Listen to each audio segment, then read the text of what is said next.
E relativamente ao tema de fundo, nós hoje vamos nos debruçar sobre questões à volta da estruturação econômica do país. Há referências de que nos últimos 20 anos, sensivelmente, praticamente do ponto de vista de estruturação, transformação econômica, nada se passou.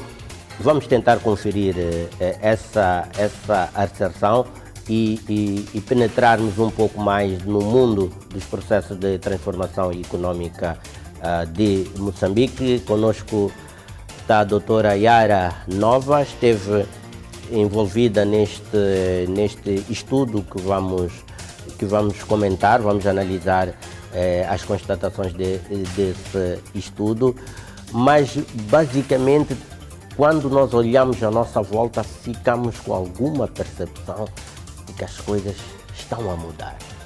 E este estudo vem nos revelar que não é tão bem assim. Qual é a discrepância que se verifica neste momento no processo econômico de Moçambique? É assim, quando nós analisamos sempre a questão de desenvolvimento econômico, crescimento econômico, a impressão que nos dá sempre é que pelas infraestruturas e tudo, tem essa percepção de que há realmente um desenvolvimento. Aqui estamos a falar de questões diferentes. Crescimento e desenvolvimento são aspectos um pouco diferentes. Crescimento são aspectos mesmo quantitativos, enquanto que desenvolvimento são aspectos qualitativos, o que refere-se ou destina-se mesmo àquilo que é a questão da melhoria da qualidade de vida da população, o bem-estar e por aí. E nesse aspecto qualitativo do desenvolvimento, a situação é neste momento de uma regressão. É essa a situação?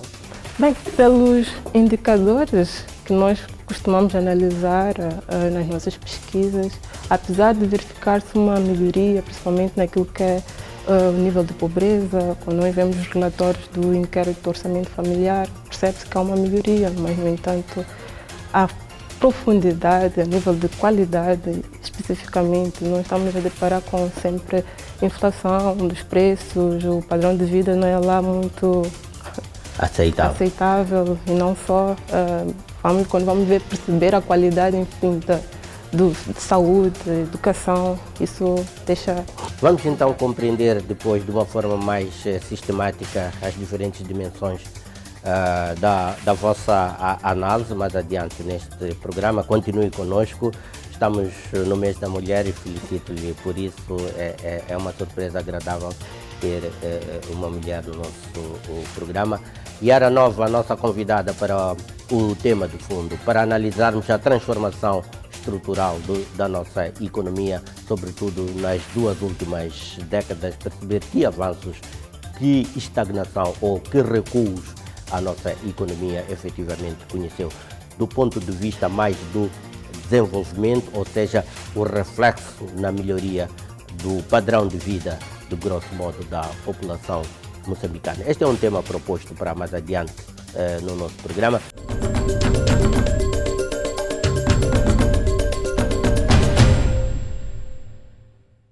Transformação estrutural da economia, 1991-2020, praticamente 3 décadas sem que ocorresse uma transformação visível ou substancial, ou se quiser até significativa do ponto de vista estrutural da nossa economia.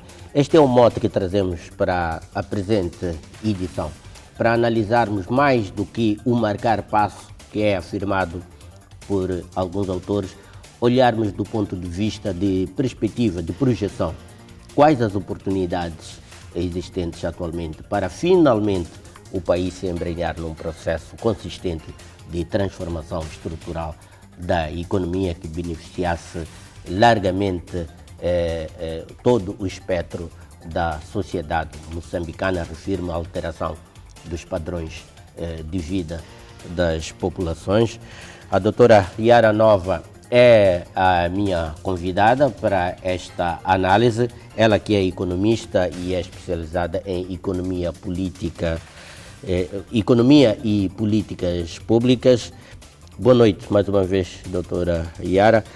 e olhando para o tema que nos traz aqui e muito diretamente, quais são os fundamentos por detrás desta conclusão final de que entre 1991 e 2020, do ponto de vista de transformação estrutural da economia, Moçambique andou a marcar passo? Muito obrigada. Boa noite. Bem, quando se analisa o processo de transformação estrutural, há alguns aspectos que temos que ter em consideração, que a transformação estrutural é um processo de longo prazo e que envolve a transformação de uma sociedade e de uma economia. E que, para analisar isso, envolve alguns aspectos, indicadores, e não só que, com base nesse conjunto de aspectos que nós procuramos analisar nesses estudos, fomos concluindo que há ausência de transformação estrutural. Para bem dizer, quando nós fomos analisar aquilo que é a estrutura econômica de Moçambique, nesse caso, o peso dos setores, naquilo que é a transformação da riqueza, nós vimos aqui que há uma tendência crescente em se concentrar naquilo que é o setor de extrativista, neste caso, exploração dos recursos para a exportação. O que, se nós formos analisar numa perspectiva de retenção daquilo que é valor agregado na economia, pouco se tem havido, daquilo que seria utilizado, neste caso, para poder dinamizar os outros setores produtivos.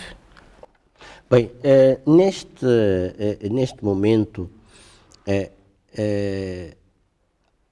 por aquilo que percebi no estudo produzido, continua a não ocorrer uma transformação estrutural da economia. Em que termos é que poderemos concluir ou afirmar com uma certa segurança e de certa forma objetiva de que estaremos a agravar os termos do subdesenvolvimento? Se, por exemplo, olharmos para aquilo que é o nível de industrialização em Moçambique, se nós formos a ver nós estamos ainda aquém daquilo que é o nível de industrialização, principalmente se compararmos no período colonial, por exemplo, que existia uma diversificação da economia, daquilo que era a indústria têxtil, de calçados e por aí em diante. E neste momento que nós verificamos é que houve uma mudança, neste caso, de tendência de setores de desenvolvimento. Há uma tendência só em priorizar o setor primário, nesse caso extrativista, que é assente principalmente na exportação só de commodities, sem que haja necessariamente uma transformação que pudesse fundar, neste caso, aquilo que é o valor agregado e distribuição a nível da base da economia, que seriam outros setores, nesse caso a agricultura, a indústria agroindustrial, e por aí em diante. Sim, mas entretanto, durante estes 30 anos, a história do país não foi necessariamente um movimento retilíneo, uniforme. Ele conheceu, do ponto de vista sociopolítico, um conjunto de vicissitudes.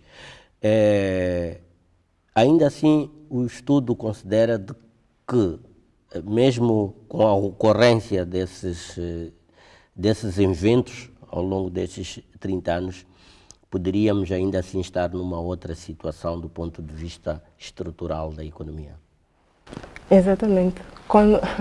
Nós, nesse estudo, na verdade, ele é um conjunto de estudos. Nós procuramos analisar, começando pela estrutura econômica, neste caso o PIB, passamos para a análise da produção da agricultura, neste caso vários indicadores, produtividade, hectares utilizados, tecnologias e por aí em diante, e passamos para uma outra fase, que é a análise do orçamento do Estado, neste caso aquilo que é a dotação orçamental destinada para o desenvolvimento da economia, e seguindo assim para a análise do comércio externo, que é a balança comercial, que fomos verificando que em 31 anos, neste caso, nessas décadas todas, a nossa balança comercial foi sempre deficitária, isto é, nós importamos mais do que aquilo que exportamos. Então nós importamos até bens de consumo e tudo mais. Isto acaba influenciando aquilo que é o processo de transformação estrutural, se nós formos a verificar a nível daquilo que é o desenvolvimento, neste caso a nossa base. Entretanto, olhando ainda para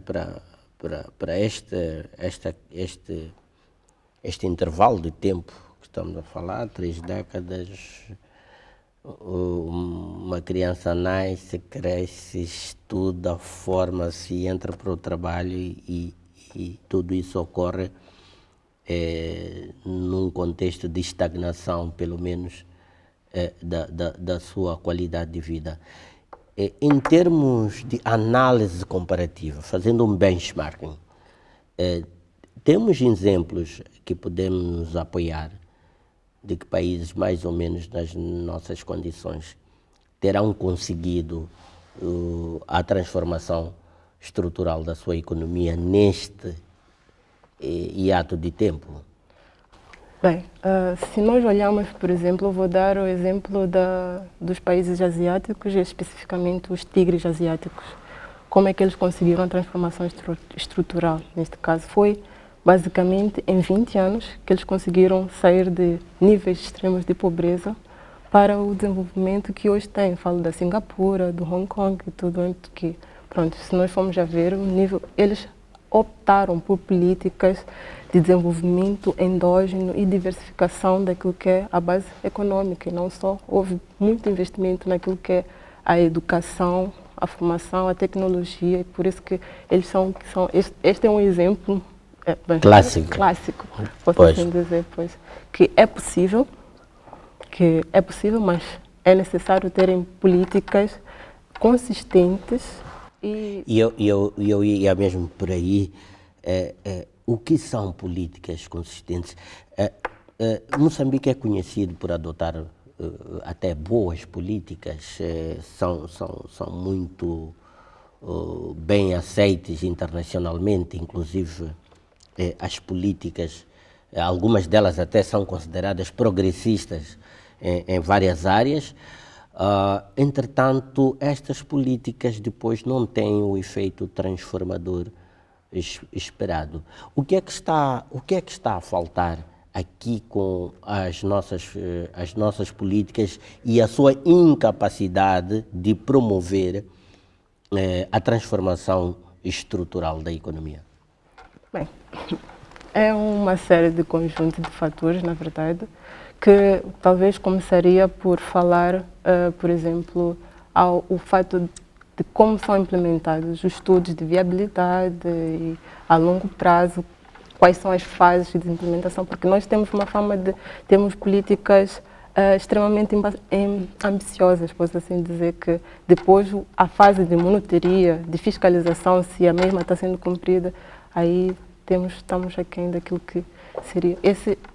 Considero eu, na minha opinião, que talvez falhamos muito nesse aspecto e também naquilo que é a transparência, neste caso, daquilo que é o processo que está sendo conduzido. Estamos a referir essencialmente à incapacidade institucional ou até incapacidade de implementar as políticas que nós próprios aprovamos e decidimos adotar?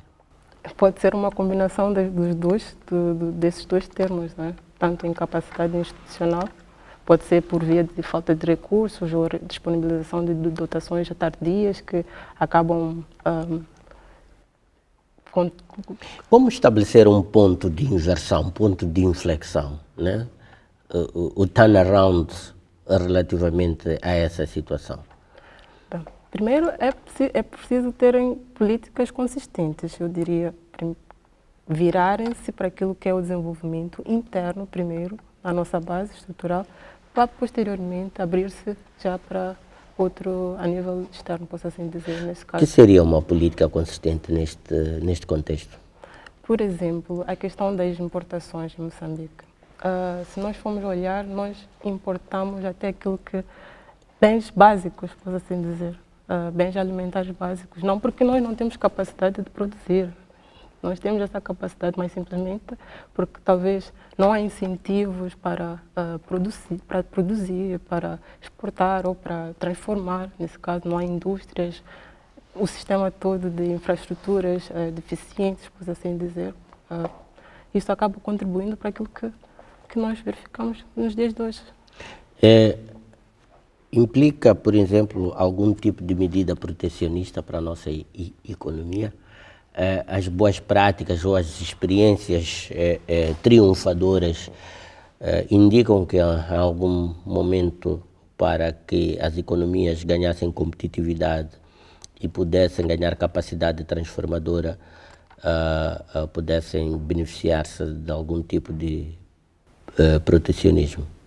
Sim, com certeza. Se nós formos a ver, por exemplo, o caso da produção do açúcar aqui em Moçambique, que ela é fortemente beneficiada de políticas protecionistas para a questão do preço ou da produção externa. Nesse caso, falo da África do Sul, da Suácia, que são outros produtores de açúcar. Então, se há incentivos para proteger a nossa indústria, para que ela mesma ganhe competitividade, por que que não se estudar em outros setores? Por que não ver essa perspectiva em outros setores da economia? Há uma máxima que refere que quem muito abraça, pouco aperta.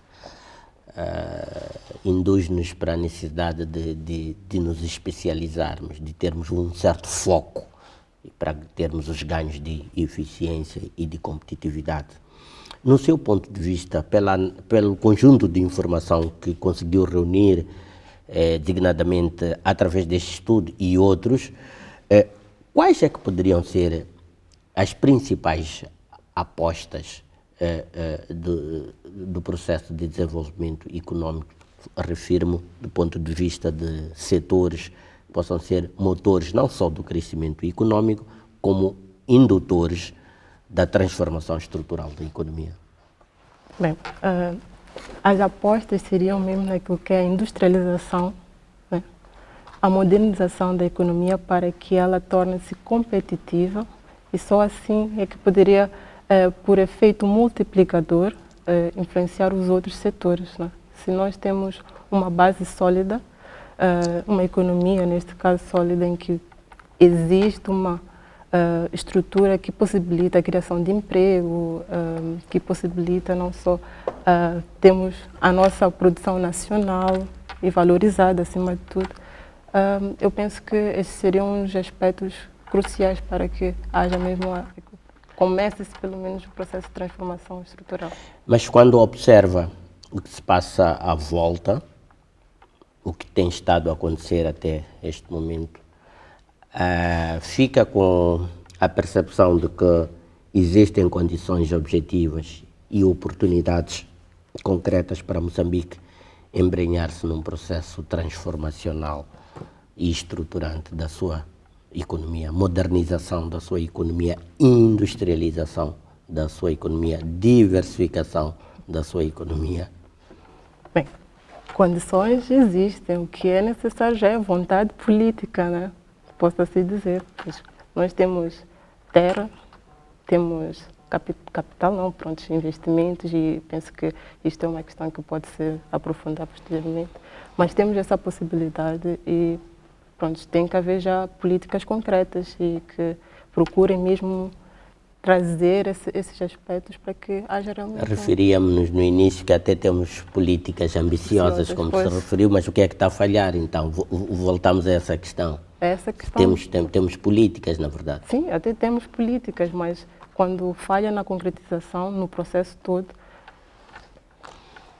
Apostar na implementação efetiva, na concretização das políticas. E acha que o processo de elaboração das nossas políticas ocorre de uma forma que essas políticas tenham assegurado uma implementação efetiva, tenha reunido consigo os apoios necessários para a sua eficácia? Bom, isso eu penso que depende, né? Pronto, do tipo, por exemplo, temos assistido agora a questão do caso do programa Sustenta na agricultura, né? que tem se falado bastante, é um projeto bastante emblemático que, na minha opinião, assim olhando, parece ser uma boa política e que, se realmente concretizar-se nos moldes em que ela foi desenhada, com certeza ela provocará aquilo que é uma transformação estrutural na agricultura. Sim. Mas fica como um exemplo, portanto, pode haver, digamos assim, já dizia aqui um entrevistado, que podíamos pensar em vários sustentas. Poderíamos, porque não? Temos diversas cadeias de valor. Se nós pensássemos, talvez, sustenta na industrialização, sustenta em outros setores, quem sabe, e não só, há que também ter um aspecto em consideração, que é o fato de Moçambique é grande e é diversificado, as zonas são completamente diferentes de outras. Então, as políticas tendem a ser adotadas de modo em que esteja a espelhar aquilo que é a realidade de onde está sendo implementado. Então, nós não podemos comparar uma política que é aplicada aqui na agricultura e pensar que a mesma vai ser, dos mesmos modos, vai ser aplicada em Tete ou em Zambésia. Então, tem de haver essa diferenciação e perceber... Essa especificidade. Exatamente. Doutora Yara, muito obrigado por estar aqui no Semanário Econômico. Convidamos a voltar cá numa próxima oportunidade para analisarmos em termos mais setoriais as condições de transformação dos vários setores. Fez aqui referência a setores como indústria, turismo, agricultura, toda uma cadeia de valor da nossa economia, para tentarmos perceber como é que esses setores podem dar o salto crítico e iniciarem um processo contínuo, sustentado e consistente de transformação econômica. Obrigado, até uma próxima oportunidade e continuação de um feliz mês da mulher. Obrigada. Foi assim então que fizemos este tema de fundo. Nesta altura saímos para um curto intervalo e eu volto a seguir para lhe trazer o resumo das incidências da presente edição. Não saia daí, até já.